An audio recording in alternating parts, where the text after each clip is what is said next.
All right, so everybody knows Jason B. Miller. He's had a sighting in the past, which it was with his family, and we know it changed his life because it changes everybody's life. But one of the biggest things that I want to know is, when did you begin your research? How did you begin your research? And was it due to that or due to something else? Or were you always interested in this subject?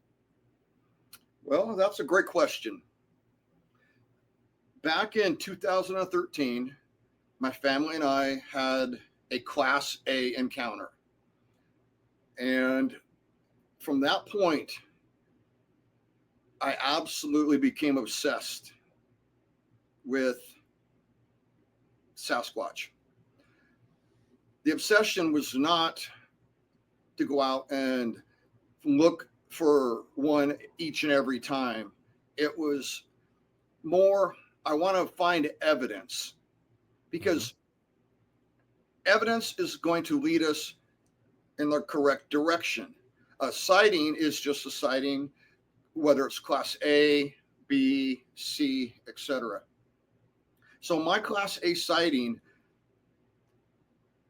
was very well documented in a film in 2014 due to the collection of fecal matter that I obtained the next day after this Class A sighting.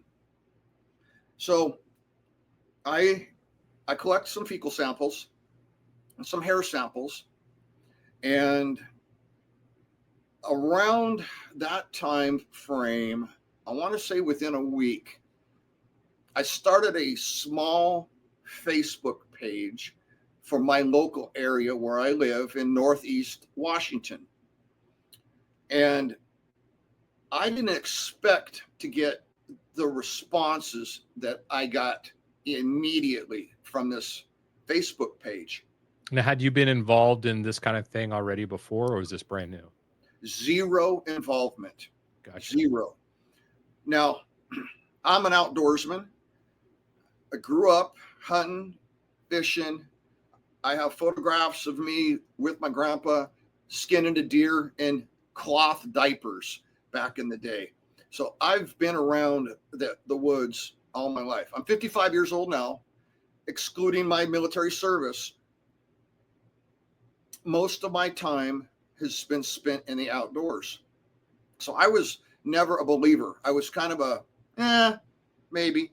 Well, after this Class A sighting, completely, again, obsessed with collecting, finding evidence. So I send off my samples to Dr. Meldrum, and within a matter of days of him receiving them, he contacts me and wants to know if I want to participate in a film. And of course, I did this show, but that was just to reproduce and or document the actual sighting itself. It had nothing to do with collection of the samples, etc. Now that I know that they're real, now this is my opinion, everybody. I know they're real.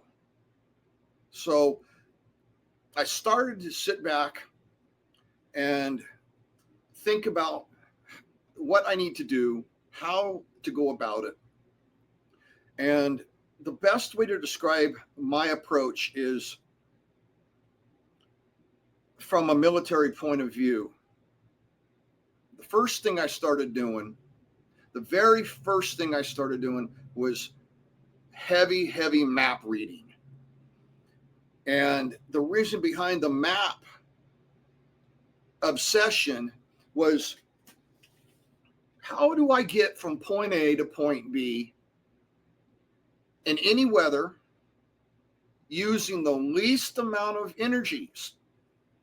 Now, what made you go to least amount of energy so fast?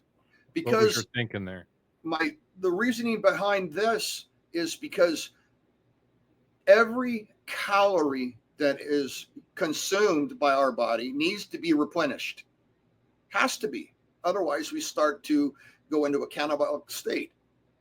And I got to thinking, if what I saw with my family, which was a juvenile, the next day, or I mean, excuse me, the next night we saw an extremely large one. But I got to thinking, they have to be able to conserve calories due to the fact of their size and their weight and how they would use the stored energy getting from point A to point B with such a massive frame. Would you Now, say that your medical training had anything to do with this train of thought maybe? Or is 100, this just okay? 100%. Because I just feel like that's not like a first thought to anybody after this. Like, how am I going to go about this? I'm going to start looking at calories. Well, the reason, So I was wondering if it had to do with your medical background. correct, and it Okay. does. The reason, the aha moment that I had was I was in the military, in the Army, as a combat medic. And I'm not the biggest of dudes. I'm also not the smallest of dudes. And I would sit back and I would see some of these guys who were 6'6", 6'8", 300 pounds of just junk, just jacked, just huge, fat, doesn't matter. And I would watch them gas out faster than the average guy, a CrossFit guy, somebody who's in great shape. And I would watch these guys. I shouldn't say guys. I should say men and or women, not do what they're supposed to do. Don't forget to hydrate. Don't forget to eat all of your meal.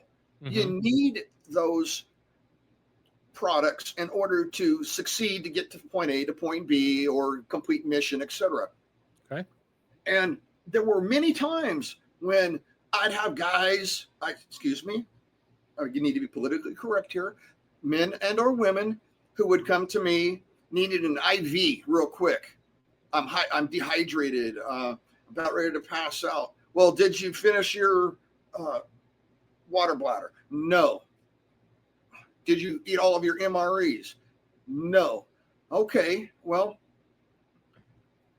not my problem, but here, I'll hook you up. A few minutes later, they're ready to go. So the aha moment was these massive creatures that flesh and blood, and I'm going to reiterate the fact that these are my opinions only from what I've witnessed. They have to be able to get where they need to go and conserve energy. Yes, you can waste it by taking the hardest route, but then you got to put all that back in you. Now, if I was to get an idea in my head, such as I want to get from mountaintop to mountaintop, Mm-hmm. looking at a map and being a map connoisseur, everything's in 3D in my mind. I can pick the route that I would take that would use the least amount of energy. So I started to follow those routes. Now, not every route looked like it was, going to be easy. By no means is every route easy. But I started to figure out these little patterns of movement. Uh-huh. And in these patterns that started to appear over time, none of this came instantly. This took years to figure out. All right. So over those years, and I hate to interrupt, but over those years, when you talk about discovering movement, what were some of the indicators that you're talking about when you say you saw movement? Or are you talking about just the path of least resistance, like when I'm hunting and that's how I'm finding deer? Or are you seeing deer or just regular animal trails that seem to be more prevalent? Or are you seeing evidence of Bigfoot? It's a combination of everything. Mm-hmm. Now, we know that game trails are heavily used by deer, bear, etc., but they don't always use them. They're not always on those trails. You know, they're there for who knows how long. But if you really need to get from point A to point B,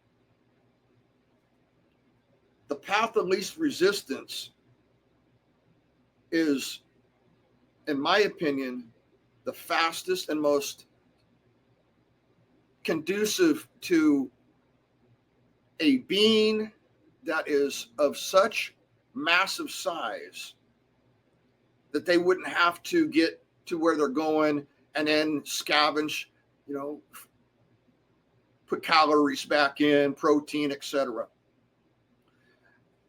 Now, what appeared to me over time was streams. Streams will take you always to another stream and to another stream, and then work your way down. But not every stream, of course, what's the best way? Leads to where you need to go. Mm-hmm. But what I started to notice was, I want to say, there were visual cues, things that weren't out of the normal playbook. Right. And when I'm talking about traveling, I'm not talking about when you go to the nearest camp park or your nearest camping area, RV park area, and then you walk off into the bush or you follow a Forest Service trail. I'm talking about long distances,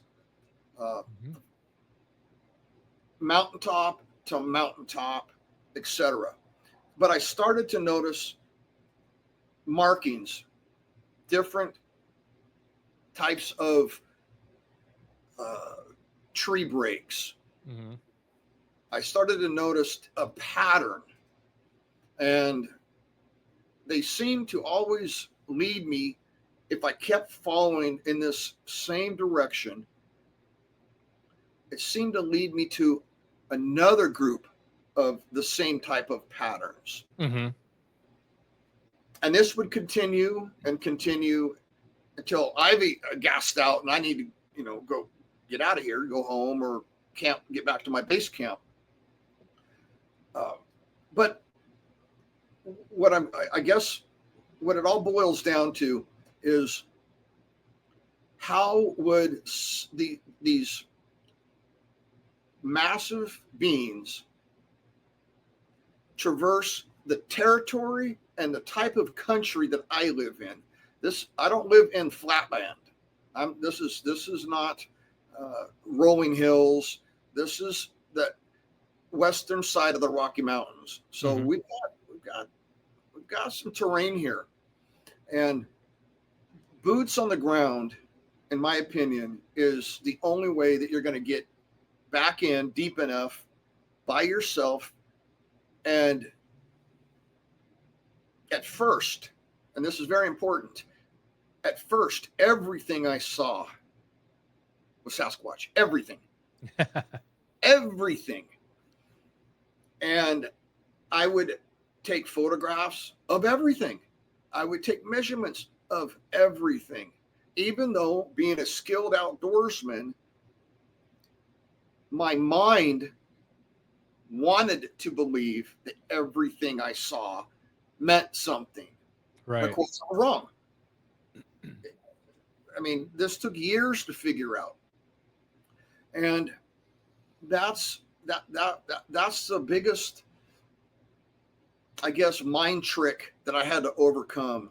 Well, I would like to ask you a question about that, if you don't mind. How did you start to differentiate between the things that you wanted to be to the things you started attributing more value to? Like you've seen a bunch of things that your thinking is. how did you eventually come to the conclusion that they weren't? Another excellent question. And I would like, I really would like everybody listening out here to access this resource.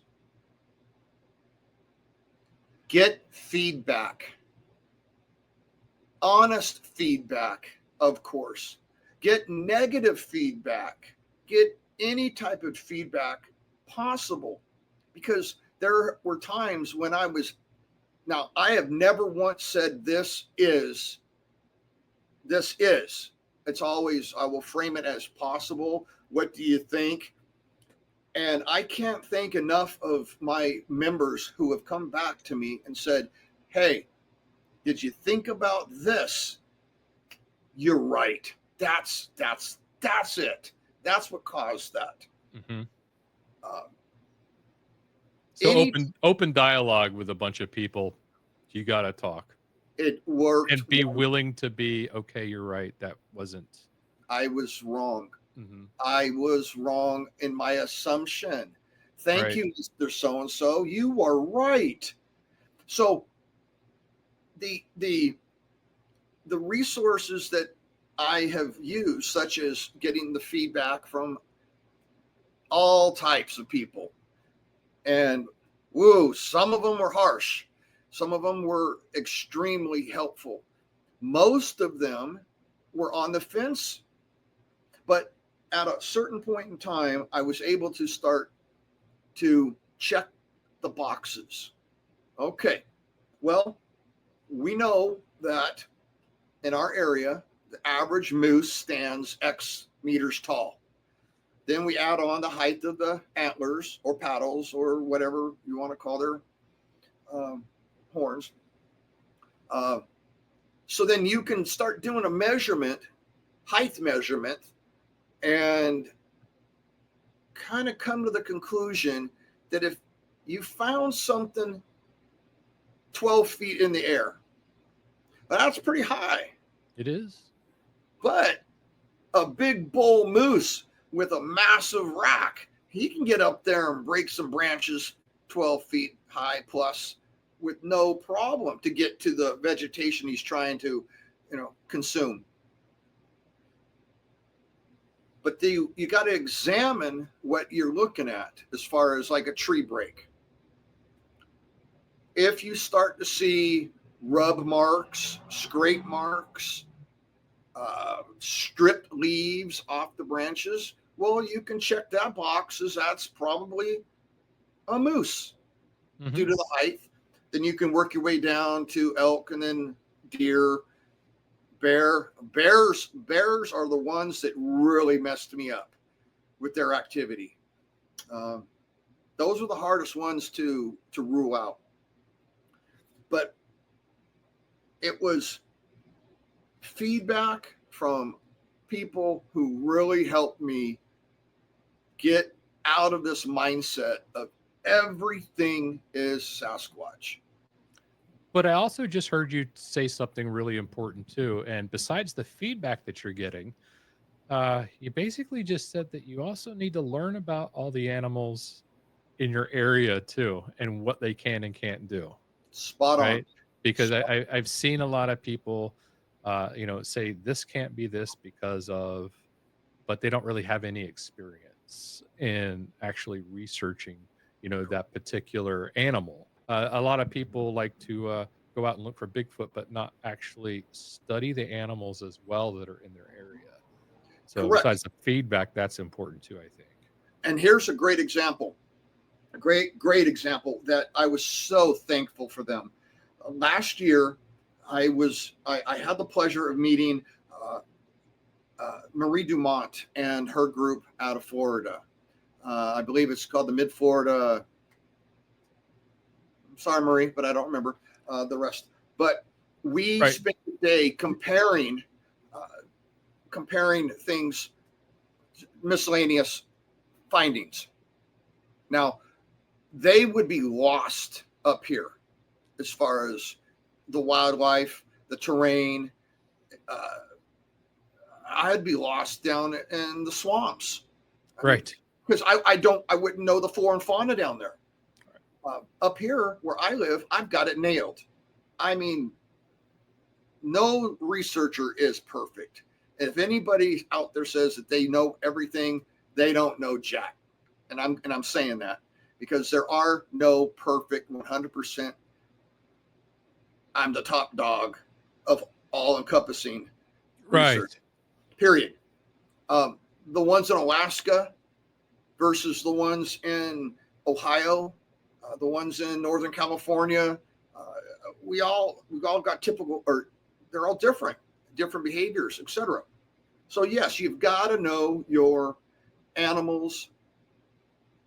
Most importantly, the vocals also that the animals in your area make, because I've heard some stuff. Woo, have I heard some sounds, but I can then trace it back, getting feedback from people saying, hey, listen to this recording. There you go.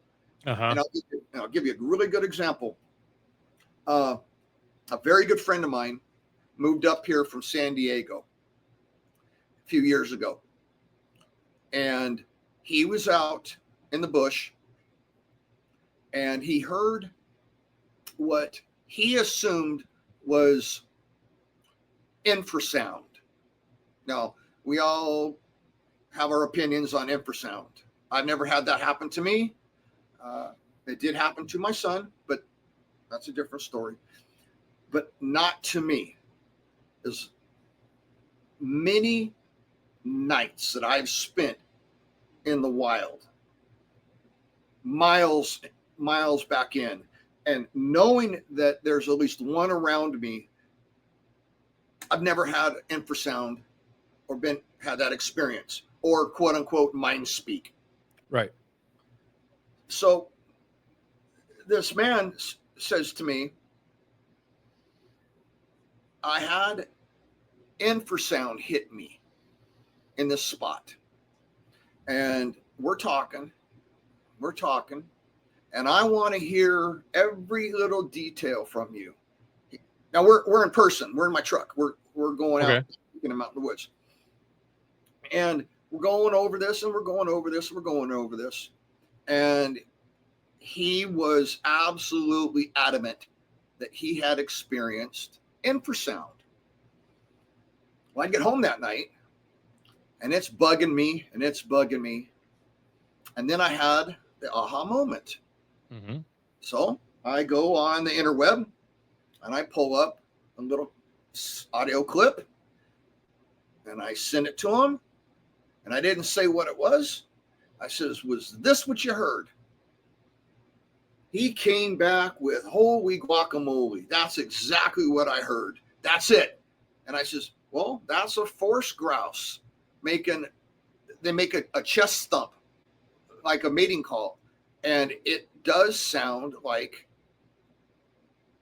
a sound that you would assume would be infrasound. And I can't make the sound.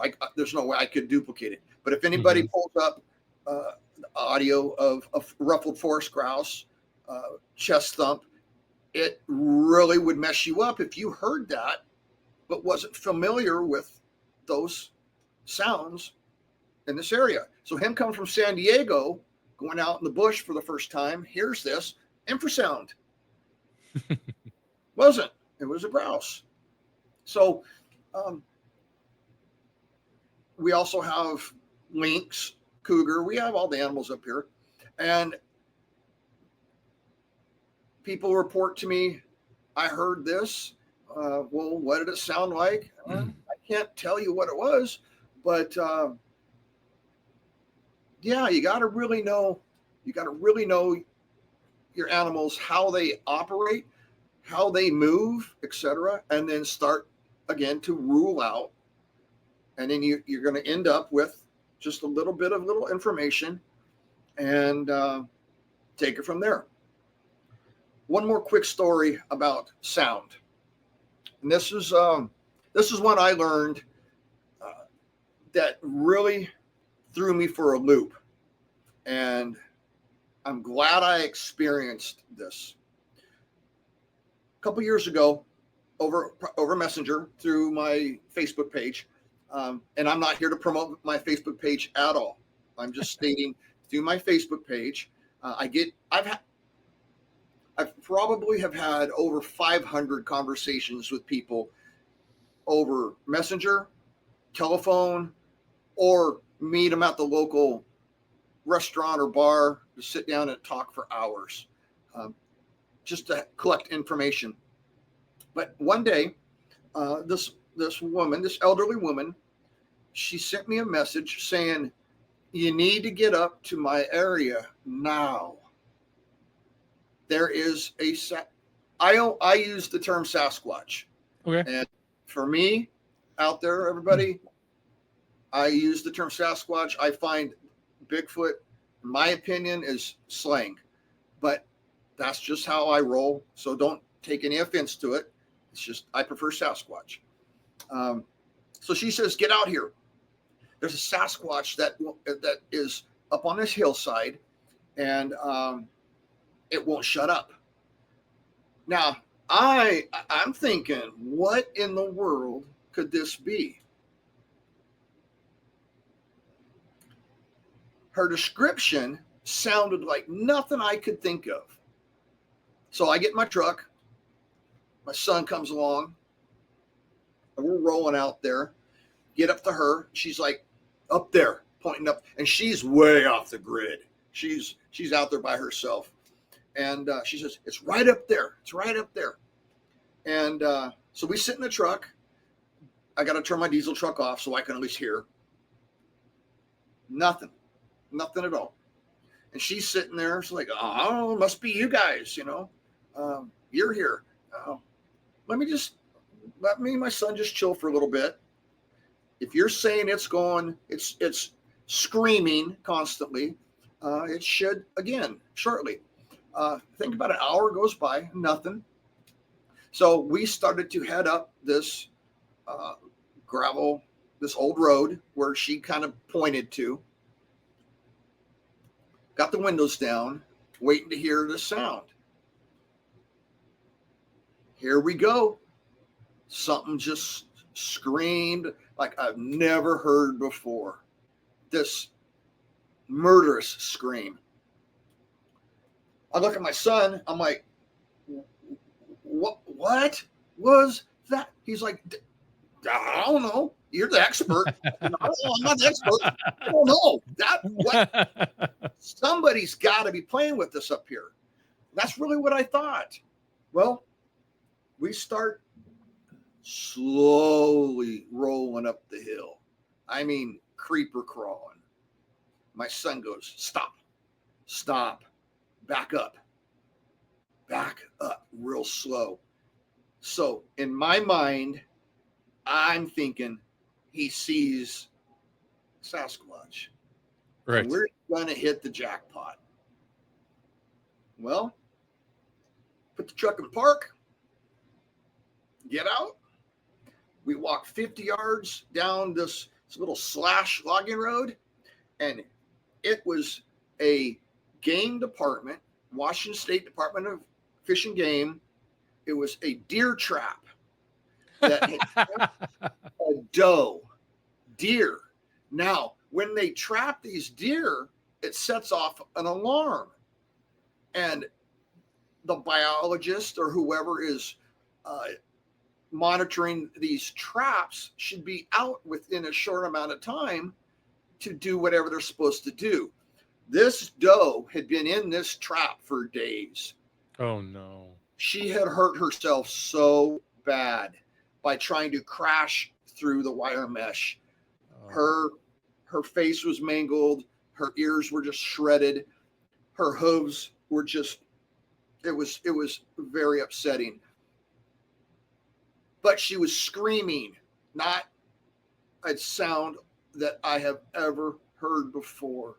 So you could be tricked by the sounds of an animal that you've never heard before that they can make, especially in distress. And yeah, those distress calls are crazy. It was something that really another aha moment. For instance, somebody could be out hiking in the woods, a deer could be attacked by a cougar. The deer sets off its distress call. They hear that, but they associate that with Sasquatch. Yeah, So now, there's one other thing I'd like to add about knowing the animals in your area, but there's also trying to know the history of your area for animals that have been released that should not be there. And I have two great examples down in Doherty County, down in South Georgia, um, for two different types of animals. And there are still some alive in those backwoods and swamps. Remember, there was a big push to, the emu was going to be the new meat, right? A long time ago. Well, that failed. And a lot of the farmers, do you know, a lot of them just released them. And the same thing happened there was a particular plantation down there. A lot of those larger plantations down there, they actually bring, uh, hunters from around the country, very wealthy people, and they take them on guided tours to go hunting. Or one particular plantation down there imported and raised elk. Like, we don't have elk down there, aha, but we do now, because they ended up, some of them escaping, and then ended up being a failed mission again. No one wanted to hunt them, and they just let them go. So occasionally you can actually hear an elk or actually run across an emu. I actually did on my job. I thought the person was crazy. Dispatch thought they were crazy. I got dispatched to a big bird in the backyard. And when I came around the corner, it was a freaking emu. Yes, yes, it's a big bird. And then I just learned on one of my trips with Manimal Research up to Big Frog Mountain. I made a comment that I thought I saw tracks that looked like hog tracks. mhm. And one of the guys there says, yeah, but they're not regular hogs, so you should watch out. And I said, what are you talking about? And then they gave me this story about how some farmers up there tried to raise wild boar, the kind from Germany, and it didn't go so well. So they released them. And apparently the hunters up there are aware of this and put out salt blocks with medication in it that help deworm the boar so they can have a healthy population to hunt. And I was like, so now there's German wild boar running around up there in Big Frog Mountain area in Tennessee. And I was like, well, son of a, that would have been nice to have known actually before I went traipsing around. But like you said, besides knowing the local, there's other weird kind of situations that can happen with animals you would never expect to be there. Absolutely. You talk about elk being introduced into your area. They introduced wolves into our area. The state of Washington had this wonderful idea. Let's bring back the wolf population and have these cute little dogs run around the woods. Well, it ended up destroying almost all the elk around here. There's so many wolves that have just overpopulated areas that now it's just a terrible problem. Just across the border from me, just the rock thrower away is Idaho, where it's shoot them, let them, it's like shooting coyotes. Mm-hmm. The wolves there. Here, oh no, you can't do that. The reason why I'm bringing the wolves up is because I had a friend who came up from California, Northern California, and we were hunting elk, and he heard for the first time an elk bugle. Now that, I know the sound of an elk bugle. It's very distinct. Very distinct. And it almost can sound like a scream. Okay. And that's what he thought. We were out and first morning, and just at sunrise, they start bugling to let each other, the bulls know. And he asked me, who's that? What is that? Scream. And those are the bull elk. It's rut. They're doing their thing. They're getting ready to have an orgy. They're getting ready to say, I'm the dominant one over here, and back and forth, reproduction time. But he never, ever had heard an elk bugle. Now you don't hear them because the wolves have used them for lunch. It is what it is. But absolutely, you can be tricked by the vocalizations, the way the animals will rub vegetation to get to source, their nutrition, especially when they're with their antlers and rubbing on trees. That's easy to identify. The ones that really trip you up are the moose, because they're so big. And to piggyback on the moose situation, on Saturday, my research partner and I were out scouting areas for this little camp out that we're going to have here in late July. And we were finally able to get up to the higher elevations to start looking, just doing our little recon. And we came across, and I'm going to state this again, this is my opinion, a tree break that was 99.99%, let's say, from a Sasquatch. And how we determined this was how it was broken, how the branches were broken, how it was laid on the ground, etc. And when we were examining the tree break, again, you have to take into consideration all of the other possibilities and rule them out. Right. And that's what we did. We went through each and every step from, could it have been another tree falling down, shearing it off? There was not a single tree or dead tree on the ground.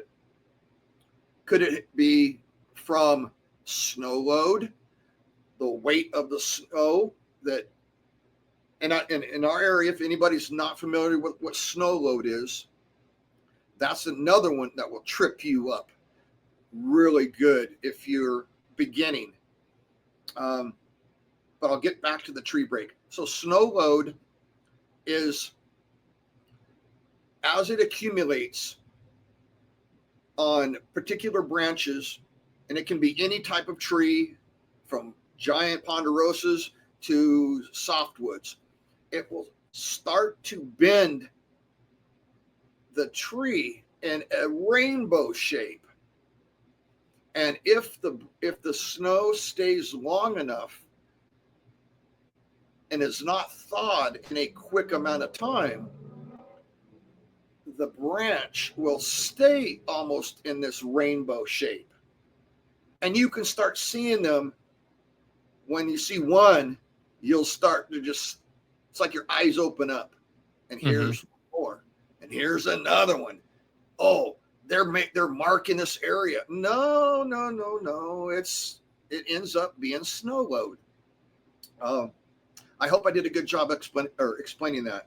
No, you did. And we have something very similar here that I don't think a lot of people are aware of. You have those smaller trees that are growing underneath the larger canopy that are fighting for sunlight. Yes. So they grow thin, and then they, and I forgot the name, and I'll have to look it up, but they end up basically triggering them to grow faster than normal. So they're growing very fast at a high rate of speed, and because of that, they stay super thin. And then they get high enough to where they get enough sunlight, and then they get enough leaves, and then the weight bends it over. Exactly. And then it continues to grow in that form, and it ends up being a big tree bend. So it's something else to keep in mind, just like what you were talking about. You have snow load, but I've seen that happen multiple times here, and talked to an arborist here to confirm what I read online, and he said absolutely. So it's just another thing to try to learn and keep in mind. So go ahead. Correct. I just wanted to give you my summertime version versus your wintertime version. Right, and on that same path, we have a similar type of event, but what ends up happening is the wind will break these the upper canopy where it collects more of the wind volume coming through, and then it will break at a very high. Well, I shouldn't say very high height. It can vary, but Oh yeah. let's say you got a 20-foot break up there. Well, Sasquatch did it. Has to be. Has to be. Well, then you get to looking at it, and you can kind of again rule out that it wasn't, that it's natural. Mother Earth, her little tricks that she plays on us. But getting back to the tree break, it With was the moose. well, we thought it was at first, but Okay. but there was no vegetation, no leaves were removed. There was no scrape marks from its antlers trying to, manipulate and break the branch and then, get the leaves off for nutrition. It was exactly 13 feet from the break. Now, the reason why I say, in my opinion, 99.9% was how it was broke. So if you got, it was a pencil break. That's the best way to describe it. Gotcha. Just not a break. That's a fast break. Exactly. So that's how we came to the decision that here we go. And right where it was at the end of a old logging road. And then if you walked into the vegetation, two game trails, or it ended up splitting into two game trails. So we kind of came to our hypothesis was, or is, that it's just a marker. Hey, come this way, follow these game trails, etc. Then on the way out, when we were leaving, we came across some more evidence in this area. So in my opinion, it's going to be a pretty good area that we're going to possibly use as one of our campout spots. Right. So it wasn't just one thing. You had multiple things to kind of add up to carry more weight. Yes. And without going into the weeds about the other things that we found, that's just ancillary evidence. Okay. But what really got me into this was, again, a Class A sighting, figuring out how they can get around without, losing body weight, etc. Point A to point B, with the least amount of. I always use caloric intake and output. Right. But here's another thing that I have figured out over time, and I should have thought about this sooner. It's a trick, not a trick. It's a tactic, I should say. If you are going to cross an area that's, let's just say a road, a 2-lane highway road, and you have a stretch in the road that you can see for miles, just straight ahead, perfect vision, and you need to get across that road without being seen. Okay. Don't cross the road right in front of oncoming cars. No matter the distance, if somebody's looking ahead and paying attention, they're going to see an object crossing the road. If they're paying attention. Right. Now, up where I live, deer, elk, bear, moose get smacked all the time. I mean, constantly. Just part of up here. So everybody's really paying attention when you're traveling these mountain highway roads. So if I don't want to be seen, I'm not going to cross the road where I know somebody's visually staring straight ahead because I'm going to be seen. I'm going to be spotted. The best place to cross without being seen on a road like that is on a curve. So if a car is coming straight at you and you don't want to be seen, cross on that curve, because your visual distance from two different angles is shortened on that little short curve. So I started to follow these bends in lower elevations, working my way up. And sure as, you know what, I started noticing certain tree breaks and or things were out of place on these curved areas of roads. And the reason why I want to highlight this is for almost 10 years in a row on Highway 20, heading from where I live to this town called Republic, you got to cross this mountain pass called Sherman Pass. And on one particular point on the pass, you better slow down to about 15 miles per hour because it is such a hair turn curve. Almost religiously during winter, which baffles me to this day, people would report seeing a gray / white geriatric and or older Sasquatch crossing on this sharp bend, almost like clockwork. So that would imply an intelligence to be able to utilize that way of thinking. Absolutely. Or do you, I mean, it's either intelligence or just learned behavior, but learned behavior would imply that we've been seeing them and they had to learn not to be seen. Correct. So, guessing with intelligence, right? I put it, that box I check is intelligence.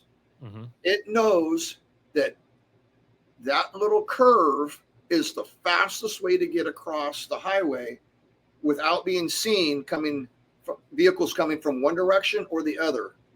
Except that it's being seen a lot. It was being seen a lot and then gone.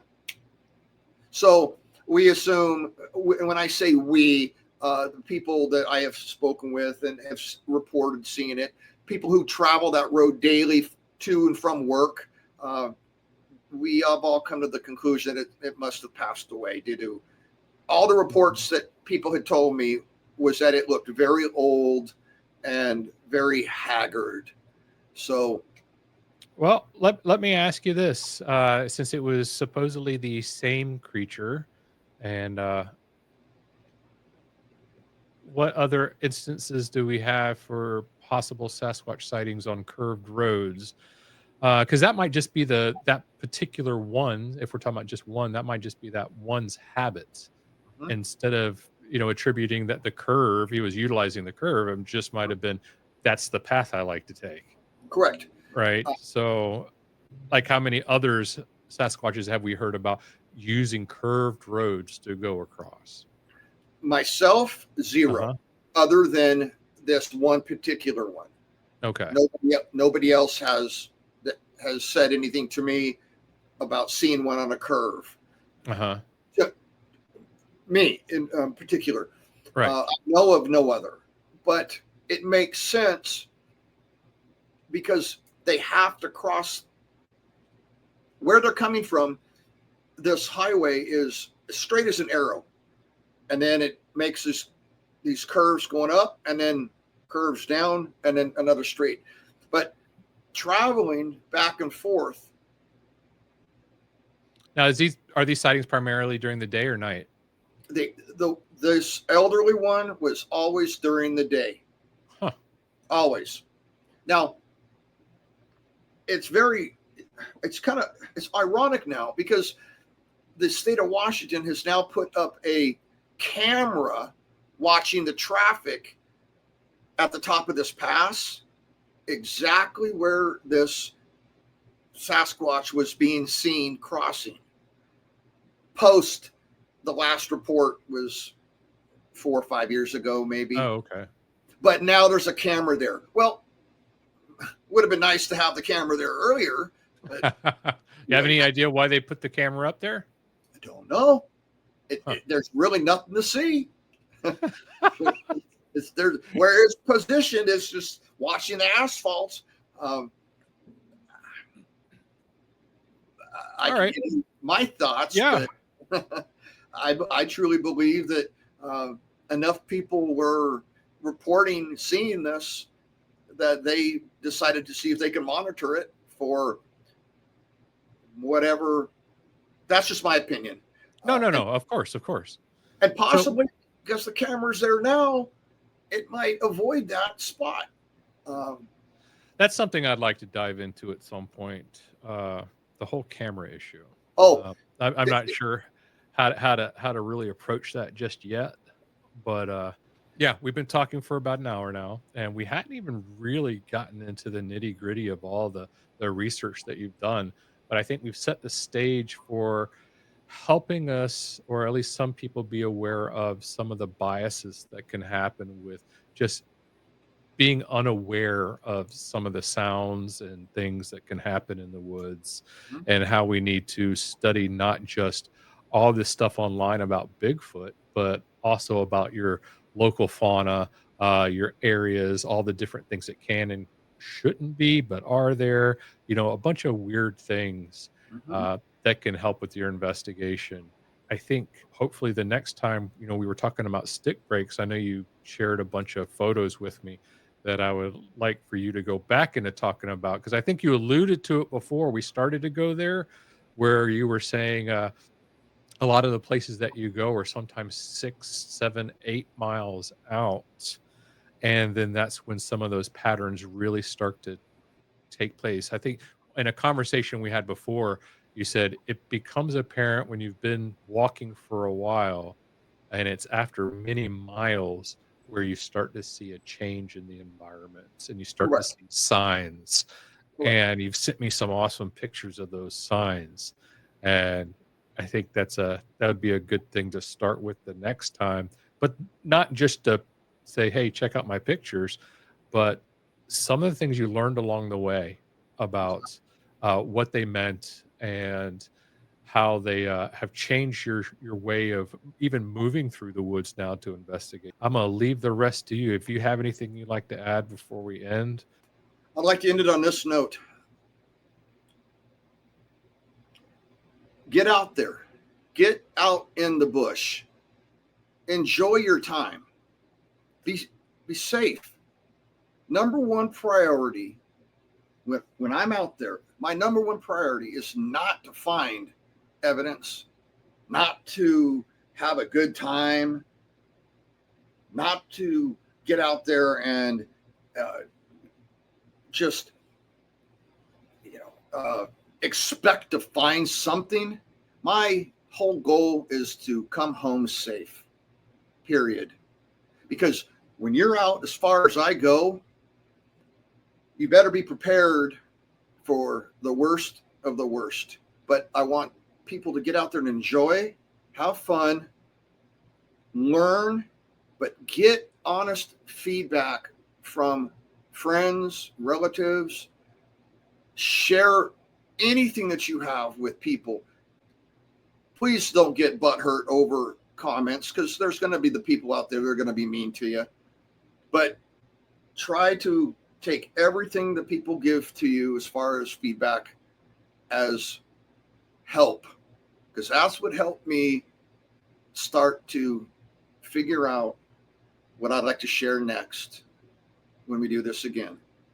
Oh, fantastic, man. Thanks for starting this journey with us, or with me, because you're teaching me a lot. I can't wait to learn more, and I know this is going to be helpful for everybody else too. And just because you brought it up at the end too, at some point we need to talk about some of your safety measures and precautions that you're doing, because you're right, that's paramount. And I don't think we talk enough about being safe out there. I think we always say one-liners like "Don't go wandering off by yourself" and stuff like that when you're with a group, but uh, someone like you, I think, could really help us at least understand some of the dangers really and how to prepare for them should we encounter them. I think that would be an awesome little thing to at least broach for a little while. I will break down the basic necessities that someone should have with them at all times, up to the advanced level. But We'll basic. do we'll do that. We're gonna do that. I think we should do a whole show just on that. Oh, Um, I think we need to do a whole show just on that. I think Yeah, it's we'll, really we'll we'll hit that. We'll hit that at some point. But yeah, that needs to be that's a very important one, I think. All right, so Jason, thank you so much for being on the show. We're going to be doing a whole lot more. I think we designed several more episodes to go forward, and we're going to try to slowly progress this. Thank you so much. you bet.